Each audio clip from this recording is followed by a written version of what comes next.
Hello, everyone, and welcome to the Center for Spiritual Living Sarasota.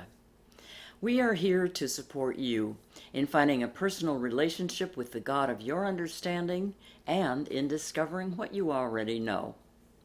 I'm Reverend Karen Wolfson, the founding minister and spiritual leader of the Center for Spiritual Living Sarasota, and I greet you with Namaste. Namaste is Sanskrit, and it means the divinity in me recognizes and honors the divinity in you. Now let's begin by joining our voices from wherever you are to read aloud our vision and our mission. The words can be seen on your screen. Our vision is empowering spiritual growth as a loving, inclusive, worldwide community. Our mission, we teach science of mind principles and other life-affirming spiritual truths. We explore, learn, grow, connect, honoring all paths to God. We offer in-person and online weekly services, classes, workshops, affirmative prayer support, and other spiritual tools. We create opportunities for joyful social connection, community outreach, and service. And we celebrate the awakening of our innate spiritual magnificence. And now I invite you to join me in pausing and taking a few moments to go within. I encourage you to get comfortable, relax your body, close your eyes, and allow your mind chatter to slow down and your breathing to be gentle. Find your inner stillness as Bob Teesdale sets the tone for us with a beautiful song by Michael Gott, I Will Be.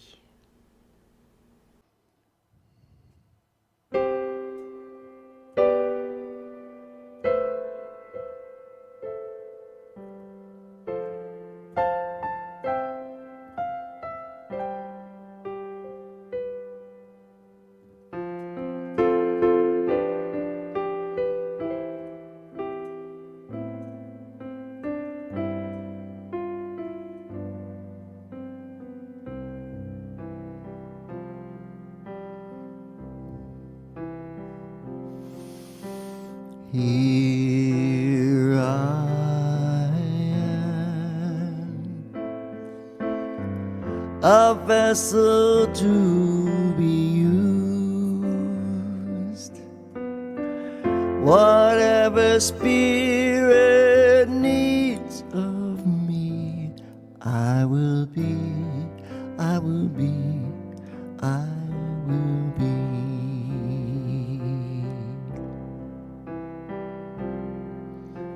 Here I stand,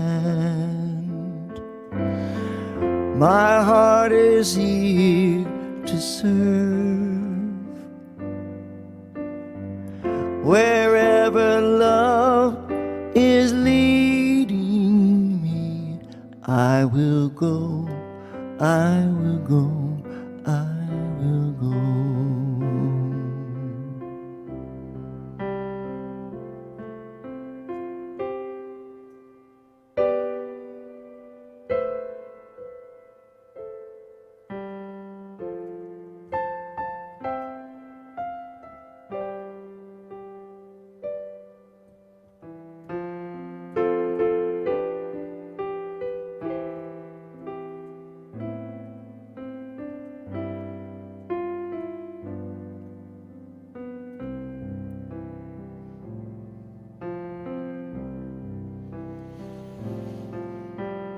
Here I am, a vessel to be used. Whatever spirit needs of me, I will be, I will be, I will be.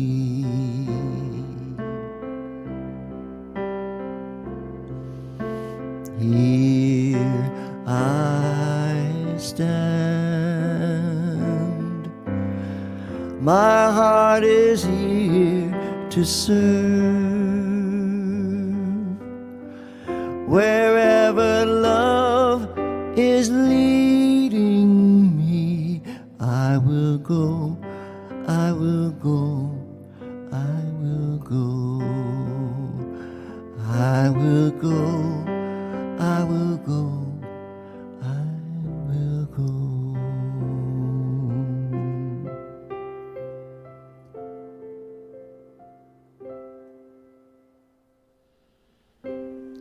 And now I invite you to take these affirming words into your heart and let them refresh your spirit. I know without a doubt that my thoughts and words do creatively accomplish. This is because thought is a definite, dynamic, creative, consciously directed, and divinely intelligent energy. Realizing this, I'm on guard to protect my own thoughts and words by knowing that they are the activity of Spirit through me. In effective prayer, I joyfully realize that a power greater than myself consciously acts with the creative intelligence upon my word. Because of this loving creative power, I free myself from a sense of personal responsibility, while at the same time remaining aware that as I use spiritual laws with definite clarity, they will provide tangible results in my experience.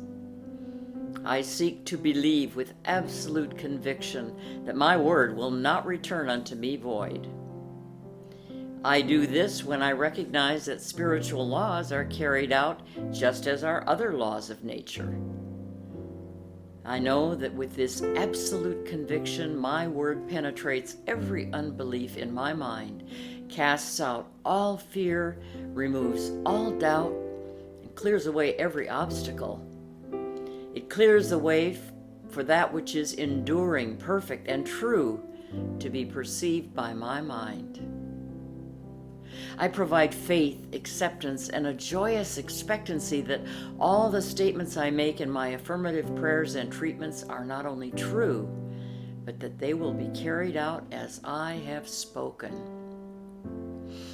As my word is done with this sense of reliance upon the law of good, I know that my word will be a vehicle for the creative activity of Spirit through me. I give great thanks for this absolutely thrilling and empowering truth. And so it is.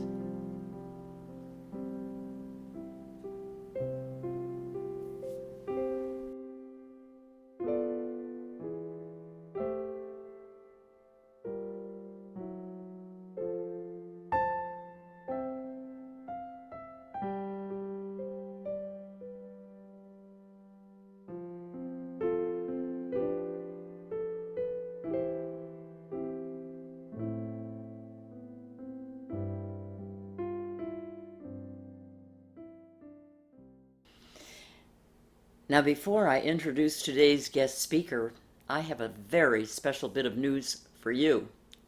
Drum roll, please. Next Sunday, June 13th, you are invited to join us in person at our event titled Reunite and Rejoice. At last, together in person. This will be a free catered brunch of bagels and all the trimmings, including music by our fantastic Bob Teesdale. Now there will be more details, and they will all be shown at the end of this morning's program. Also, please do join us this morning at 11 o'clock for our monthly informal coffee and chat via Zoom. And you'll see the details at the end of this morning's program as well. And now it is my absolute delight to welcome back today's guest speaker. He is Rev Joel Fotinos. Reverend Joel is my cherished, longtime friend and colleague. He has listened, understood, encouraged, and supported me through so many of life's ups and downs, and he never fails to inspire me. And, oh yes, perhaps most importantly, to make me laugh a lot. Reverend Joel is staff minister at Center for Spiritual Living, North Jersey. He is also a prolific writer and has published more than a dozen books that take New Thought principles and show how they're so relevant and so applicable to everyday living. Reverend Joel is also an executive at a large creativity corporation in New York. He lives with his husband, Alan, and incredibly wonderful, almost 18-year-old son, Rafi, in New Jersey. I've had the privilege of staying with this loving and joyful family on many occasions, and I can testify that they walk the talk. Now, our theme for June is Talking to God, And Reverend Joel's message, the first in this series, is titled The Experience of Spiritual Mind Treatment. But first, here is Bob to sing a song so fitting. It's by Daniel Nahmod, One Power.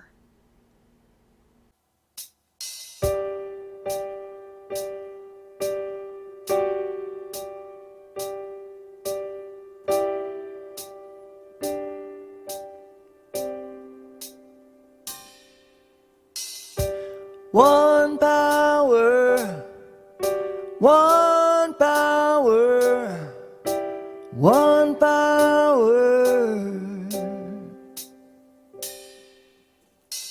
There's one power, invisible, though you see it everywhere and every day. One power, indescribable, though you speak of it with every word you say. Mysterious until you know the truth.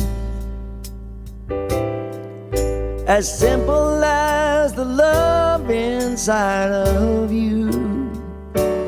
Call it God, call it Spirit, call it Jesus, call it Lord, call it Buddha, Baha'u'llah, angel's wings or heaven's door. But whatever name you give it, it's all one power, can't you see? It's the power in the love in you and me. One power, one power, one power.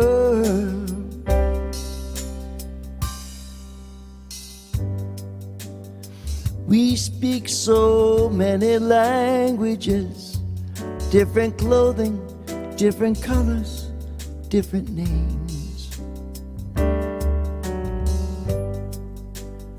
But different is only dangerous when we forget that in the heart we're all the same. And we'll remember once we close our eyes to see that such distances were never meant to be.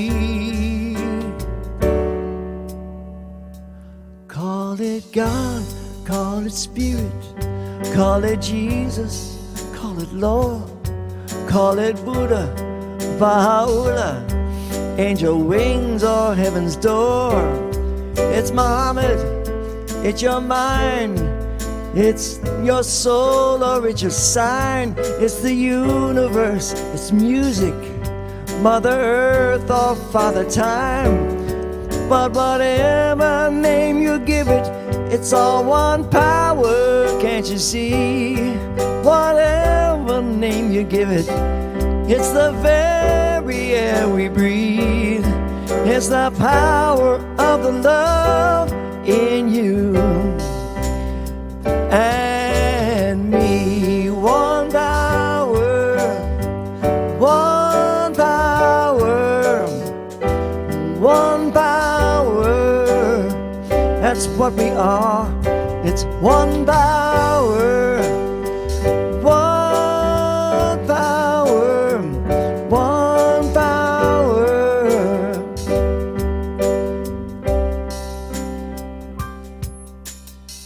It's the moment of creation. It's everlasting peace, freedom of forgiveness, the sweetness of release. It's the joy of inspiration, the sunshine on your face, the birthright of all nations, the boundlessness of space. It's the beauty of a baby, the serenity of sleep, the anger you abandoned for the love that was so deep. It's one power, it's one what we are. It's one power. Oh, one power.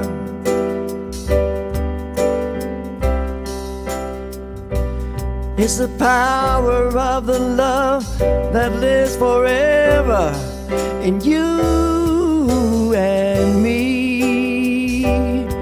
It's the power of the love in you and me. One power, one power.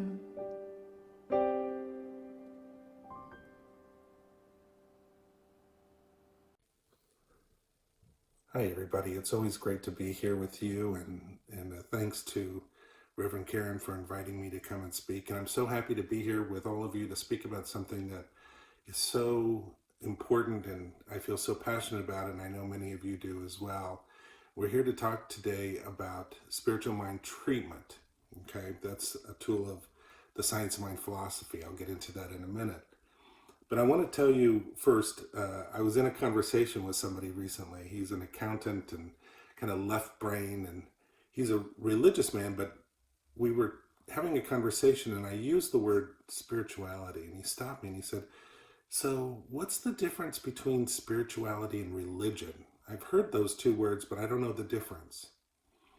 So I had to stop and think for a moment, and I said, well, to me, religion is about an explanation of God or the divine, and dogma about it, rules, whereas spirituality is about the experience of the divine or God or whatever you want to call it. So religion to me was about the head, and spirituality was about the heart. And that's what we're going to talk today about. We're going to talk about spiritual mind treatment. We're going to use Ernest Holmes' chapter in the main textbook, The Science of Mind, chapter 11, which is about spiritual mind treatment. But we're going to talk about not really the explanation of spiritual mind treatment so much, or the effects of spiritual mind treatment. We're going to talk about the experience of spiritual mind treatment. And we're going to talk about how spiritual mind treatment encompasses everything. And I'm going to give you 4 ways to think about the role of spiritual mind treatment in your life. Now, if you go after this talk back and read chapter 11 about spiritual mind treatment, what you're going to see is that what we call spiritual mind treatment is really akin to what we also call affirmative prayer. Okay, don't get hung up on the words prayer, treatment, spiritual mind treatment. For the purposes of this talk, they're really the same thing, so I might use them interchangeably. And all of spiritual mind treatment, you'll see in that chapter 11 of the Science of Mind, all of the role of spiritual mind treatment is really based on the most basic of all science of mind beliefs, and that is this: that there is a power for good in this universe greater than we are, and we can use it. Okay?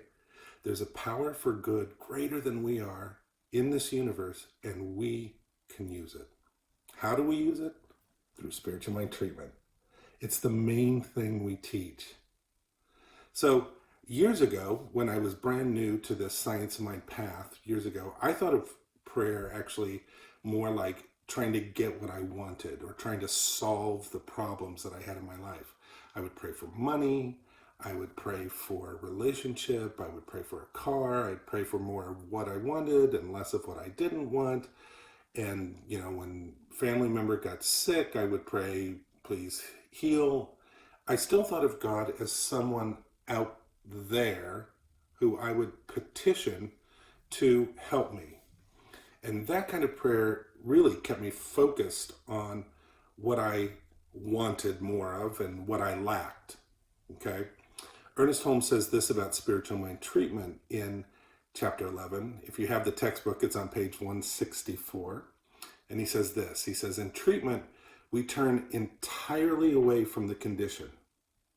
Because as long as we look at it, we cannot be overcome by it. And by the way, when he says looking at it, I think what he means is from a position of being a victim of something or feeling powerless about something or someone in our lives. For example, when I thought about finances at that time, I could only focus on the condition of my finances. I focused on my empty bank account or my bills, my small salary, etc. That's what I think he's talking about when he says looking at it. Ernest Holmes says, by thinking about a condition like our finances, our health, our job, our relationships, etc., we tend to animate it with the life of our thought, and thereby it is perpetuated and magnified. That's pretty clear. That's pretty clear. Have you ever met someone who can always tell you what's wrong in their lives or what's lacking in their lives, and they do it in a very animated way? They magnify it for effect. We've all done that. But Ernest Holmes is saying that we're here to turn away from the condition, no matter how much we want to moan or complain, no matter how much sympathy we get for that condition on Facebook or other places. We are to turn away from it. But if we're going to turn away from that, what do we turn toward? We're going to get to that in a minute. So Ernest Holmes says, still on page 164, he says, treatment is not willing things to happen. It is to provide within ourselves an avenue with which they may happen. Okay? I think that's the spiritual path in a nutshell, to open ourselves as an avenue through which the divine can happen through us, as us, through us. But at that time, when I first started learning about the science of mind, I wasn't there yet. I first started this study of science of mind, and that was such a huge change in my thinking, to think about, from petitioning a God out there to going in here. That's duality, petitioning something out there, to oneness. That was huge. That's still the hugest change that I think many of us have to keep at all the time. Even now, I hear many people, even within this movement, who have been in this movement for many, many years, they'll say things like, well, I hope God lets me blah, blah, blah. Or, God willing, I can blah, blah, blah. Or they'll say, please, God, just give me this one thing. That's duality. That's thinking of God out there that we get to beg and hope and plead. But that's not what we do when we do spiritual mind treatment. See, when we pray like that, pray petitioning like that, we're actually praying from the level of our ego, because we're focusing on what we want or what we don't want or what we don't have. And those prayers are prayed just to make us comfortable again. So in a sense, when we pray like that, I want more money, God, please, can I please have this or that? What we're saying is, God, I'm uncomfortable about something. Please, God, out there, solve this problem for me so I can be comfortable again and go back to sleep. But the spiritual path is not about going back to sleep. The spiritual path is not about our ego. It's about our soul's journey, our being who we were meant to be. We could do a whole talk on just that alone, but that's for another day. Back to treatment. So back then, even though I began to, struggle with it a little bit, eventually I began to have a different view of prayer. I kept studying, I kept learning, and most importantly, I kept using this practice of spiritual mind treatment. That's the most important thing. And one thing that I began to do, or that really changed my view or opened my mind, was that the center I was going to at the time, Mile High Center in Denver, Colorado, shout out to Mile High, every year they did a program. I assume they still probably do. This was back in the 80s and early 90s. They did a program every year that they called Adventures in Prayer. Adventures in Prayer. Those were like a certain number of weeks. I think it was 6 weeks, where every week the topic was about how powerful prayer was when we let it be powerful in our lives. When we enter into a relationship with it. That was a mind opener for me, that prayer could be something that I have a relationship with, that it could be an adventure. Think of it that way. Think of spiritual mind treatment as an adventure, as a way to begin living a whole new life, not just to go back to sleep and be comfortable, but really to open yourself up so that you live a life unimagined. This is the key.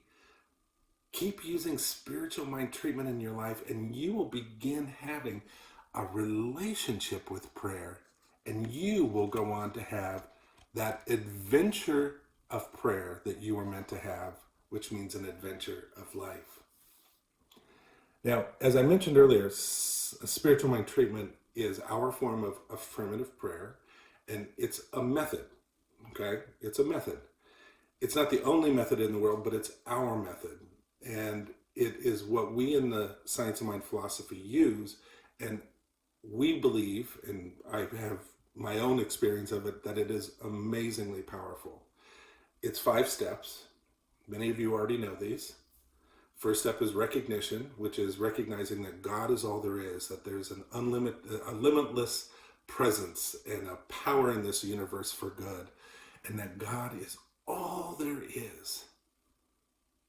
And the second step is unification. And that is after you recognize this one power, you now accept that you and this one thing, which we can call God or one mind or whatever we want to call it, we're one. We are one. That we are each a manifestation of this one power. And the third step is, of course, realization.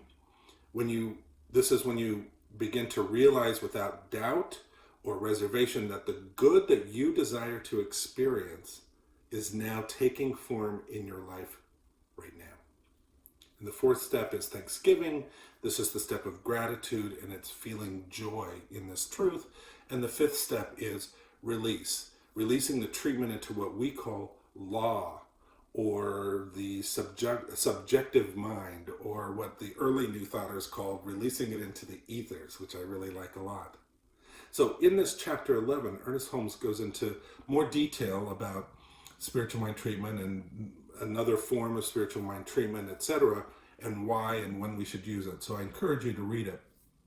But I want to go back to, so when I was first learning about spiritual mind treatment in my very first class at the Science of Mind Center, I remember the practitioner who was teaching the class, she was asked, how long should a treatment be? And I think we were expecting an answer that would be like, 2 minutes. And I would think, wow, 2 minutes. How do I pray for 2 whole minutes? But what she said is that what she did is that she usually began doing spiritual mind treatment by saying it out loud as she began getting ready for work that day. So she would go into the bathroom, start to get ready for work, and as she was doing the stuff, she would say the spiritual mind treatment out loud, and it would continue while she was in the shower, and she would just keep going, and then she'd go downstairs to make her breakfast, and she would keep using spiritual mind treatment, and then she would get in her car and go to work, and she said she would finally end the treatment as she pulled into the parking space of the place she worked. I mean, that was a long treatment, at least at the time. I thought, how could anybody treat that long? I mean, again, I was expecting like 2 or 3 minutes. And here she was showing us, though, that treatment is not some magic little incantation. It's not a spell. It's literally a way of life. She brought it with her wherever she went. Rather than wake up and put on the news and dread the day, she used spiritual mind treatment to soak her mind in spirit all day long. Now that is how we use spiritual mind treatment as an adventure in prayer. A few years ago, a minister in our movement, the Centers for Spiritual Living, wrote a book with a wonderful title.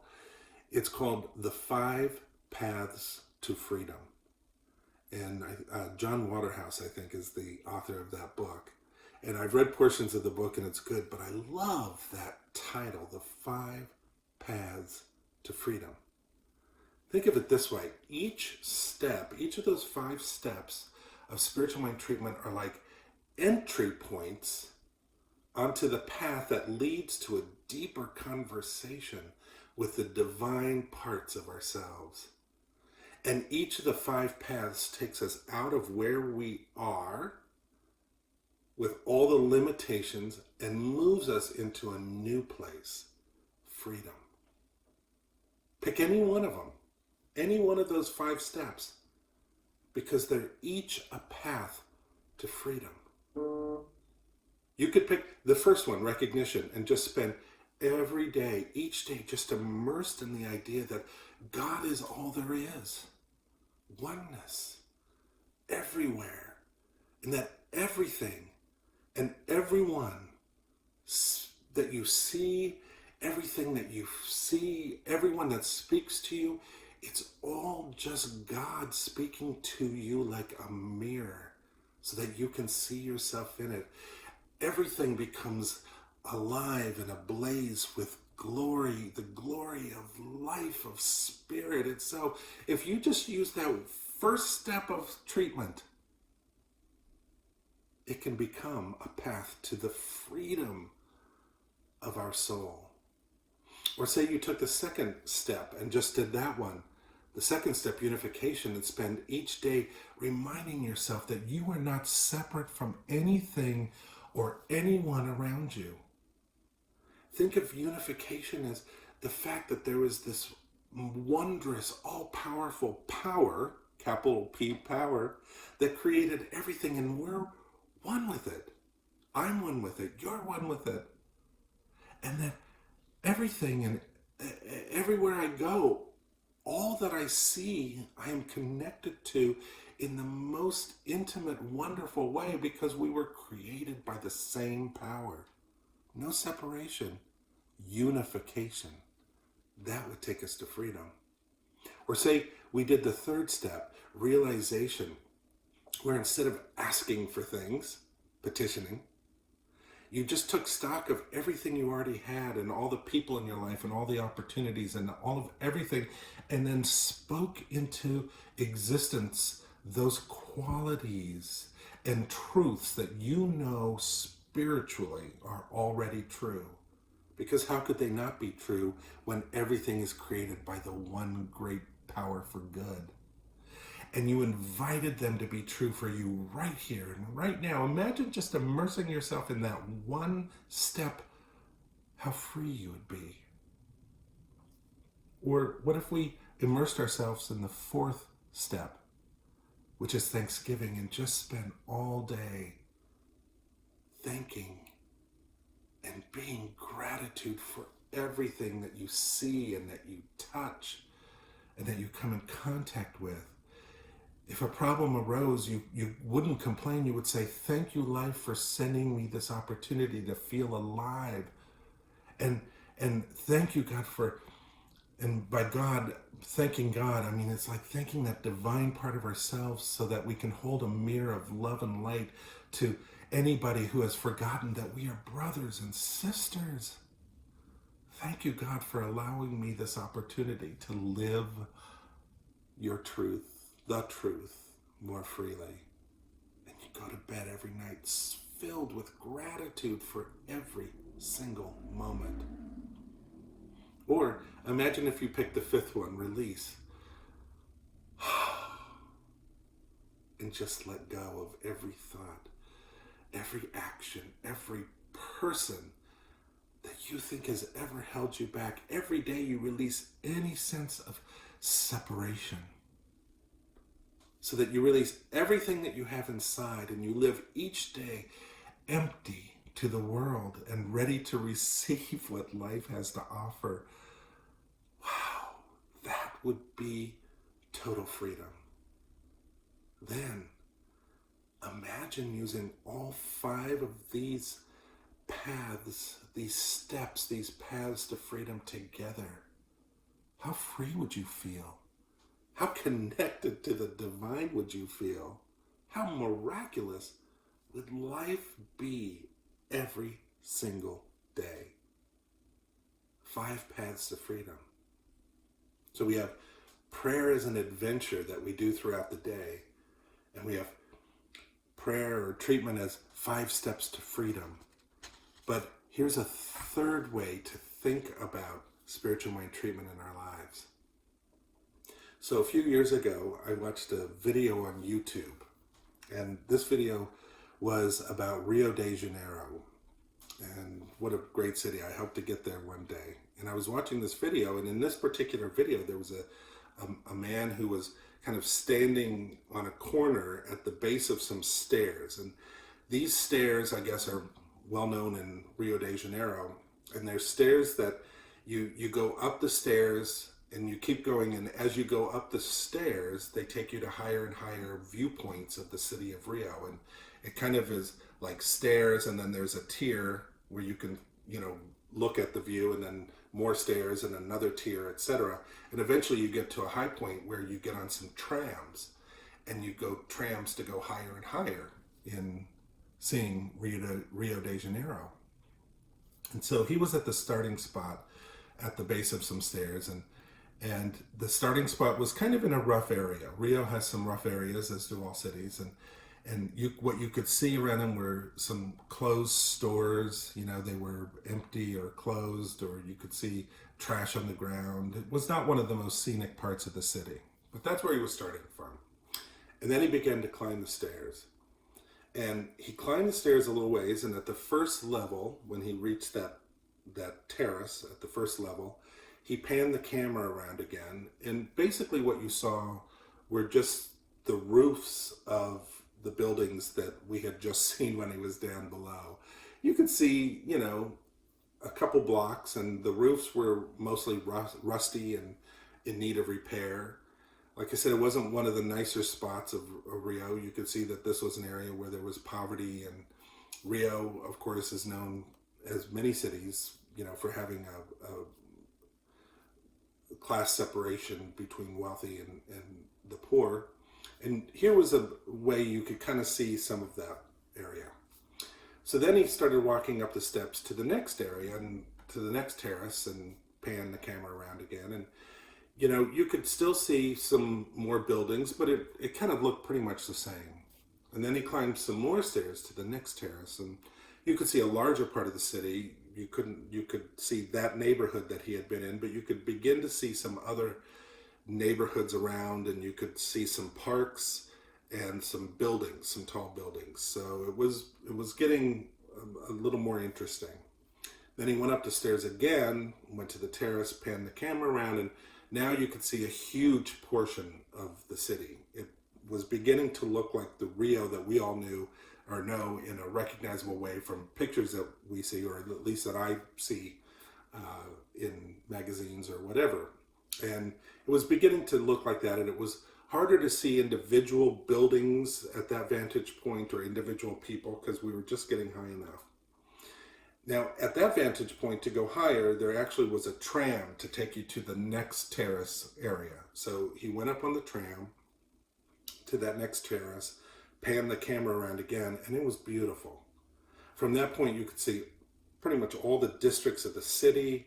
You could see some of the bay, some of the hills, some of the skyscrapers. You could see the shacks. You could see the mansions.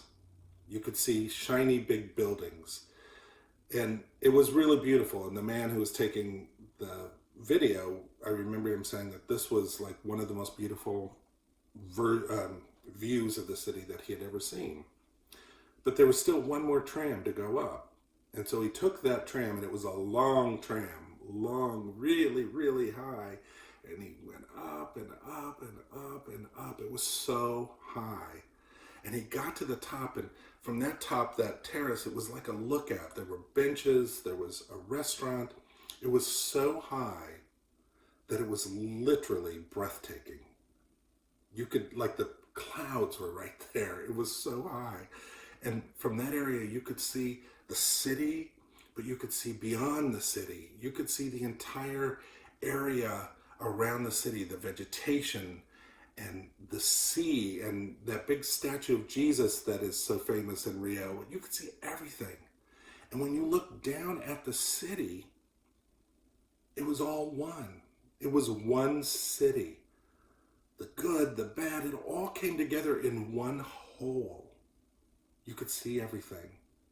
The man said he had never seen anything like it. And even on YouTube, this was a next level view.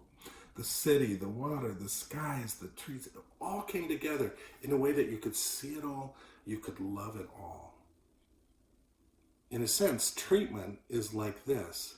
We start on the ground and we don't see much. In fact, we just see what's in front of us, and we really can only see, a few things, and oftentimes we focus on the things that aren't right, like I did.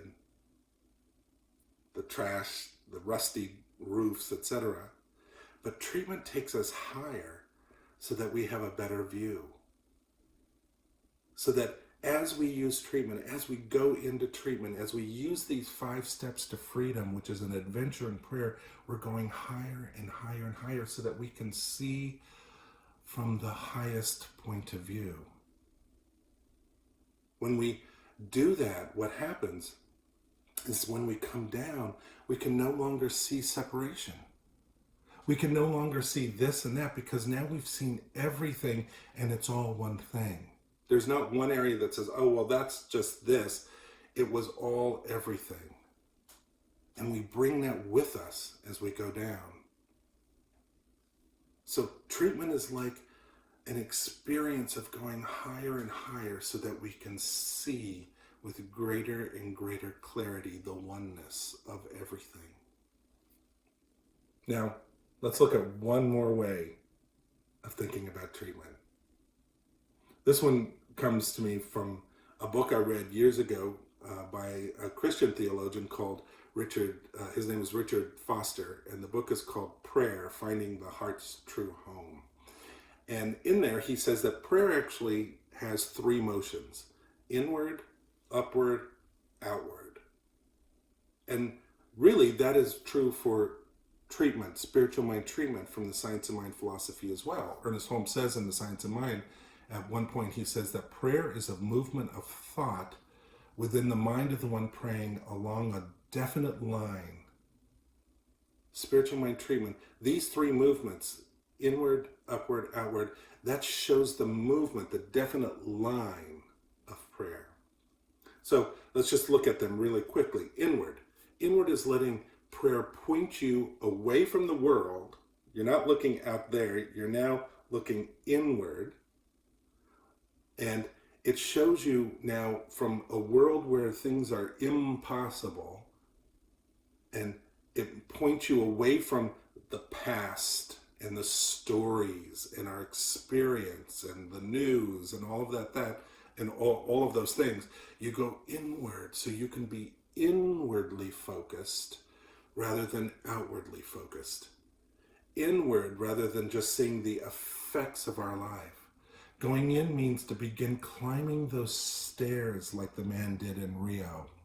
We don't stay there. We take action by climbing the stairs of our thought. Foster calls this inward motion of prayer transformation. And he calls that because we're no longer looking out there in a world. We're not looking for a God out there. We're moving inward to find our answers. We follow the roadmap that life set for us, which leads inward. We don't stop there. The second motion of prayer, according to the author, is upward.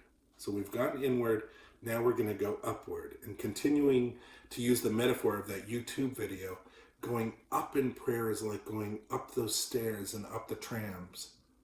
The more we focus on going higher, the greater the view that we have. When spiritually we don't go very high, we're still stuck in the world of effects. We're stuck in the stories we make up. But when we do our treatments, we climb spiritually. We climb vibrationally. Foster calls this upward movement of prayer, he calls it intimacy. Why does he call it intimacy? Because we become intimate with the divine, not with anything outside of ourselves, but we are as close to the divine at this point as our breath. We and the divine truly are one. It's from this vantage point that we can see further, like that top level in the YouTube video of Rio de Janeiro. We are no longer focused on the small because now we can see the whole picture. We're not stuck in limitations. We're now in the realm of possibilities. So much is possible. And then there's the third motion of prayer, outward. This is the amazing one. You see, when many of us begin to use prayer, we do it so that we can see something different in our effects. Change your thinking, change your life. Because we see differently from the vantage point of on high, it would happen that automatically the effects of our life would also be different. That in itself is a great outcome of prayer. But for those of us on the spiritual path, it doesn't stop there. You see, Foster calls this third motion of prayer something really interesting. Remember the first one, inward, he calls transformation. The second one, upward, he calls intimacy. But this third one, this third motion of outward, he calls something I didn't expect. I would have thought he would call it achievement or exhale or something, but he calls it ministry. In science of mind language, what he means that is if you go inward enough and you go upward enough, then when you come back outward, you are a changed person. You cannot come back to the same place in the same way.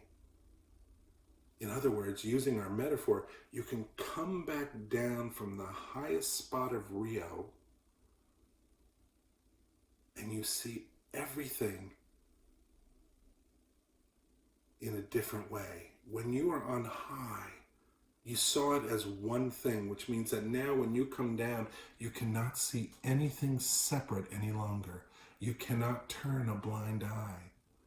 Spiritual masters tell us that the term alchemy isn't literally changing lead into gold. It's a spiritual change of seeing what we always saw in a different way. Let me say that again. Alchemy, spiritual alchemy, is seeing what we always see in a different way.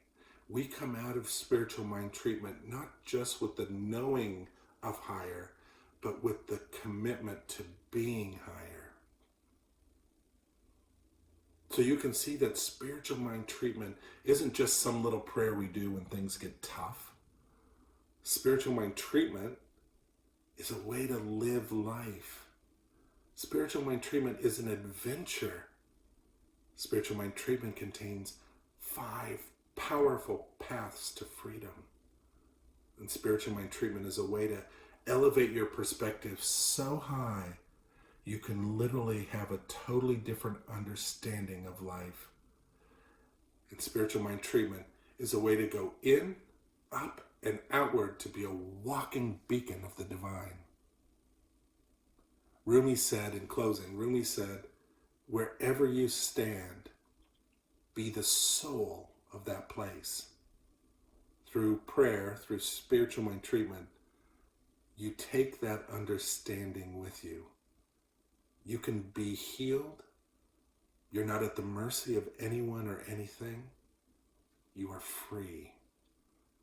From the highest level of thought, from the 5 steps of freedom, from the bringing prayer inward, upward, and outward, we have the complete spiritual experience in spiritual mind treatment.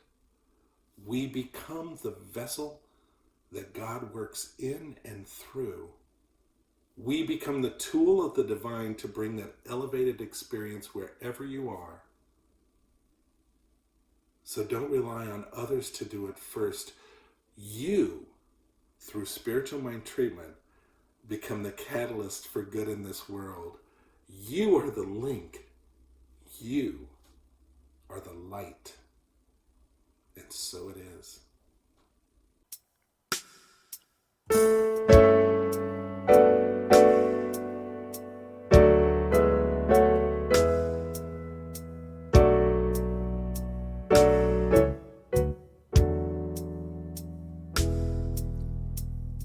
Use me, oh God, I stand for you, and here I'll abide as you show me all that I must do.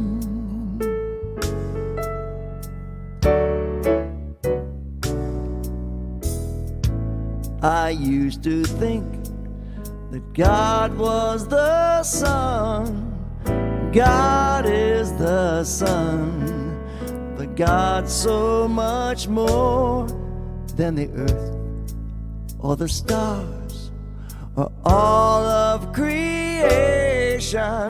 God is creator, all in all, and needing us to shine its light as me, as you. Use me, oh God, I stand for you, and here I'll abide as you show me all that I must do.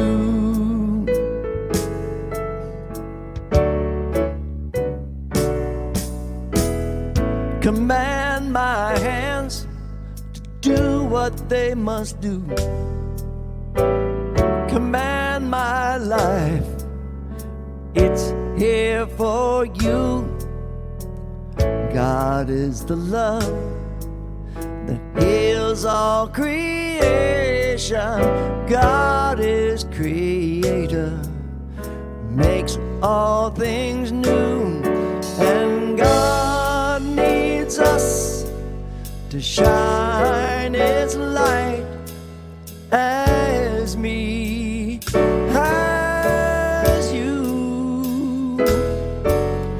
Use me, oh God, I stand for you, and here I'll abide as you show me all that I must do.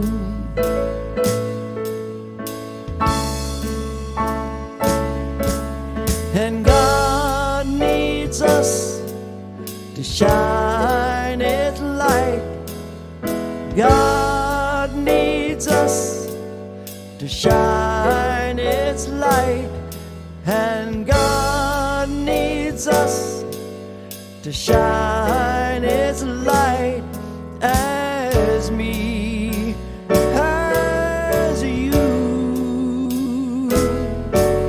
Will use me, oh God, I stand for you, and here I'll abide as you show me all that I must. Show me all that I must. Show me all that I must do.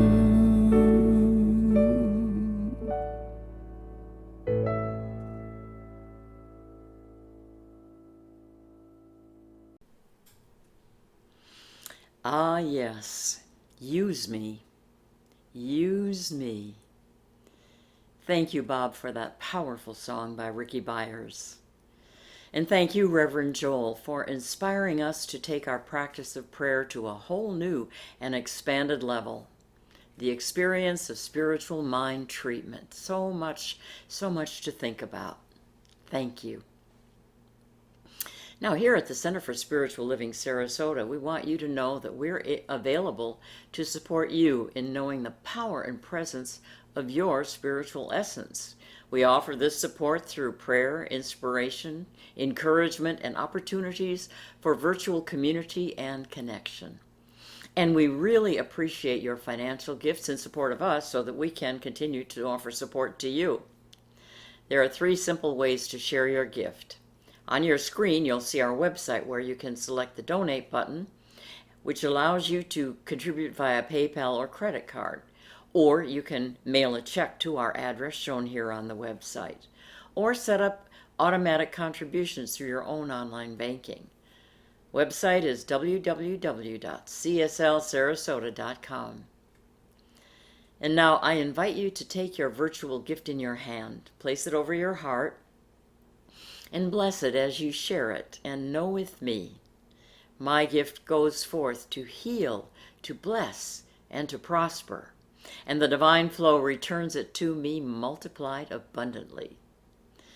And please join me in our offering affirmations shown on your screen.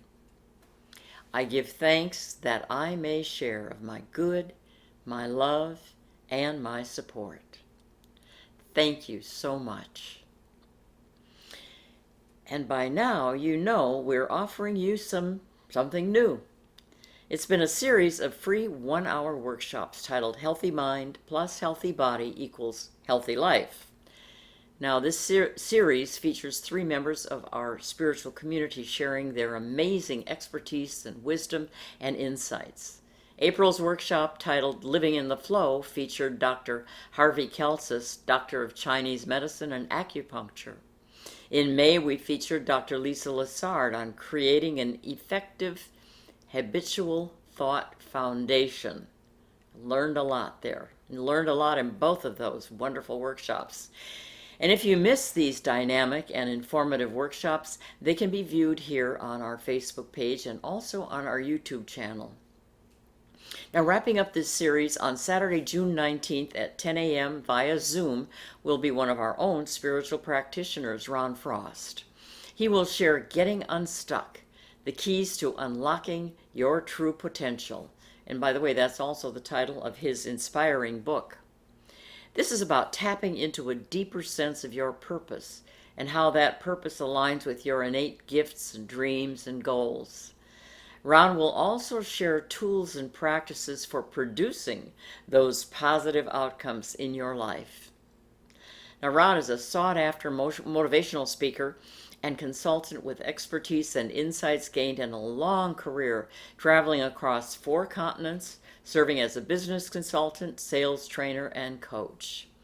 He has a lot to offer. I know you're going to learn so much and gain so much from this workshop. So sign up through the link on in our e-newsletter, or on our website, cslsarasota.com, or on our Facebook page.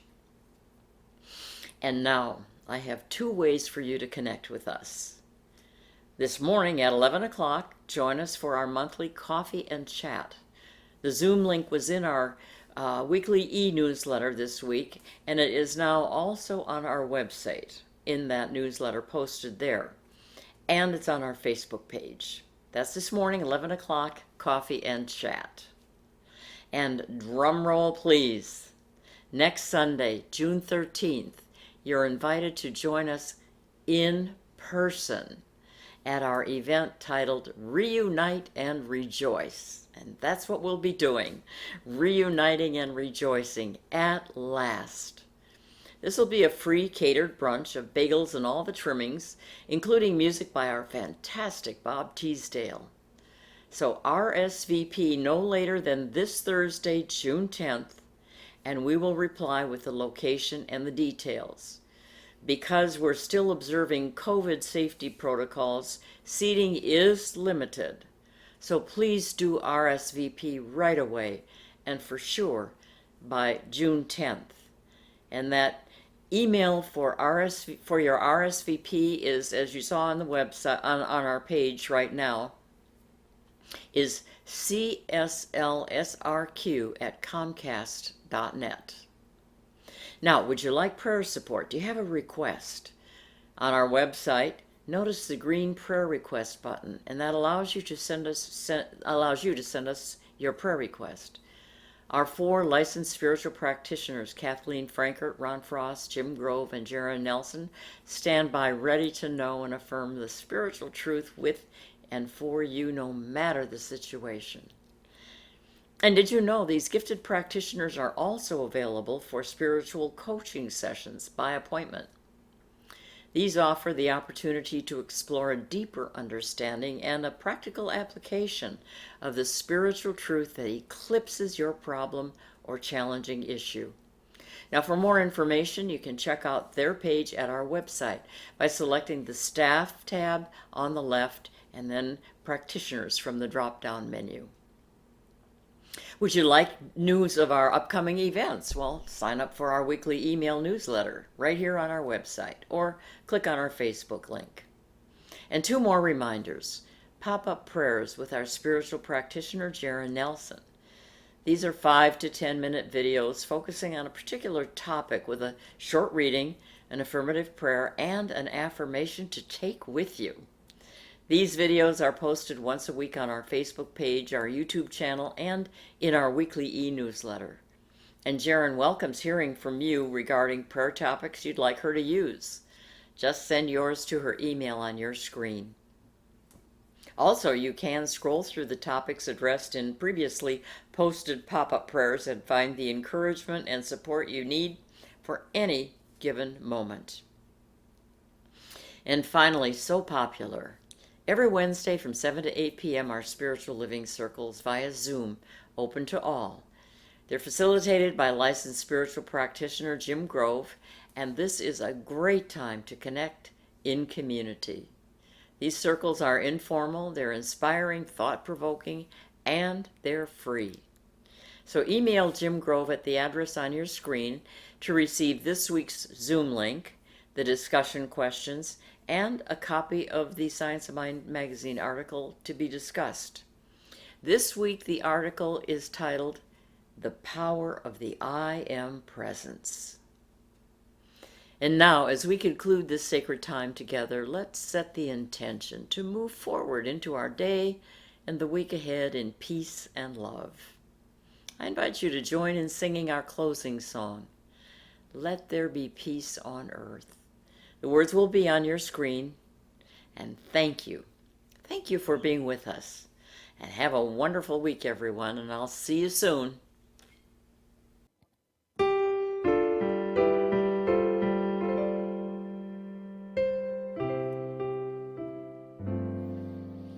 Let there be peace on earth, and let it begin with me.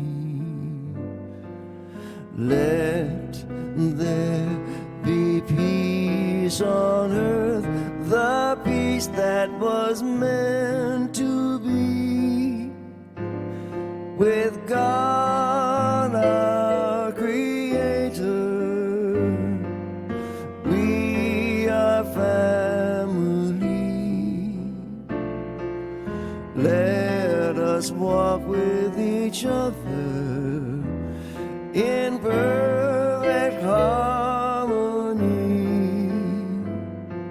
Let peace begin with me.